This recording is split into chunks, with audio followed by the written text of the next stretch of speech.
My name is Scott Laramie. I'm Maddie Mogen's stepfather and the husband of Maddie's mother, Karen Laramie. I will read this victim impact statement on behalf of Karen and myself. Maddie was our gift of life, our purpose, and our hope. Maddie quickly became Karen's joy, identity, and purpose in life. I joined Maddie's life when she was 2.5 years old. The experience transformed me into a life of joy, love, and family. Maddie was bright, beautiful, kind, empathic. She listened carefully to others and was observant, seeing and caring about the hearts and the minds of all she encountered. She loved music and music festivals. She had a wonderful sense of humor. She excelled in school. She was an easy child to raise, almost never requiring discipline, and almost always giving us parental joy. One time Karen remembers disciplining Maddie as a little girl.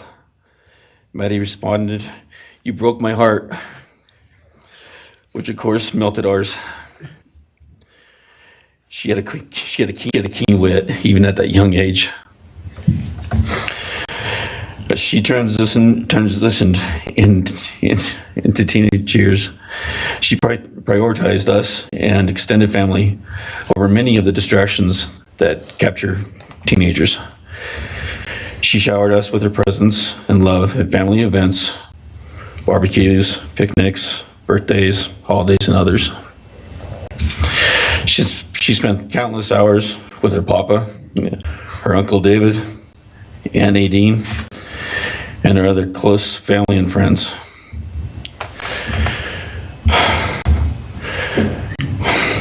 This world was a better place with her in it. As she reached adulthood, Maddie applied her studies to be a marketing professional, entering into an internship at Payne West, and started planning her professional future. As with all things, she involved Karen and myself in the joy of her journey. As she transitioned into womanhood, Karen and I continued to be astounded at this wonderful and accomplished person we had created. All parents dream of their children accomplishing more than them.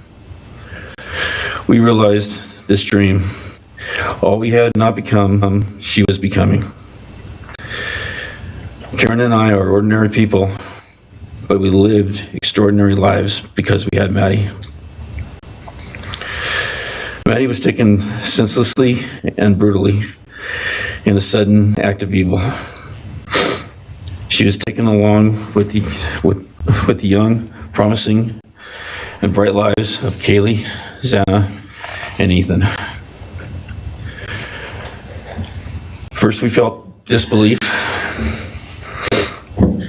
Next, we felt disorientation. Then we felt grief overcome us. Our grief is compounded even more for the Goncalves, Cronulla, and Chapin families. We speak of hope and healing, and we do have hope and some healing. But the vast emotional wound will never fully heal. Since Maddie's loss, there's emptiness in our hearts, home, and family, an endless void. After losing her mother in a car crash, Karen took years to grieve and recover. The feeling that her life with Maddie and A was perfect helped her to start to heal. Now, this is no longer perfect. After Maddie's loss, Karen felt like she was spinning out emotionally collapsing into anxiety and depression. She sometimes asks, how am I supposed to go on when I've lost my favorite person in the world? I felt the same, and we continue to struggle. loss of Maddie has impacted so many beyond our family. Her second family is sorority sisters who grieve alongside us. She has so many close friends who suffer from her loss. We will continue to be.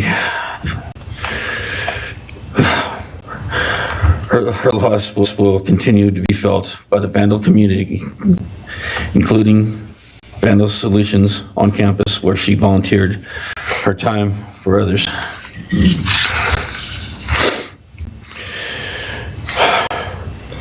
It helps us to know Maddie is in heaven now, freed from the trials of this earth.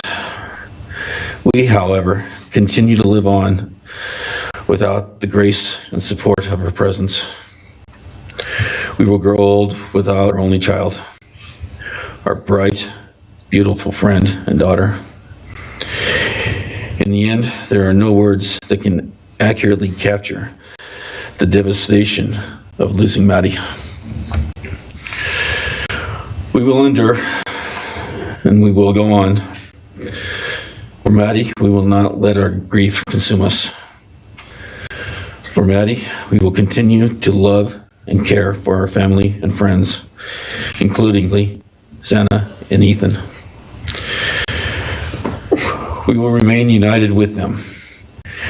We can only hope that others out there suffering similar losses can look to us and see that we can overcome hatred, darkness, and evil. We know the law allows us to comment on the defendant and his sentence. As for his sentence, we support the plea agreement. Society needs to be protected against this evil. As for the defendant, we will not waste words, nor will we fall into hatred and bitterness. Evil has many faces, and we now know this, but evil does not deserve our time and attention. We are done being victims. We are taking back our lives. We will turn our time, talents, and attention to hope, healing, and helping others, and to the future.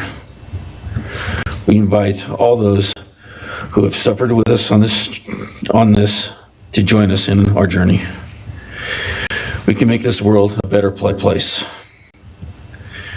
We can move on from tragedy. Adversity will visit us, evil will visit us, but we will overcome. We can and will endure. Karen and I express our gratitude to Your Honor and to the prosecution team for allowing us the opportunity to make this statement. Thank you. Thank you so much for your courage, and I am so sorry for your loss.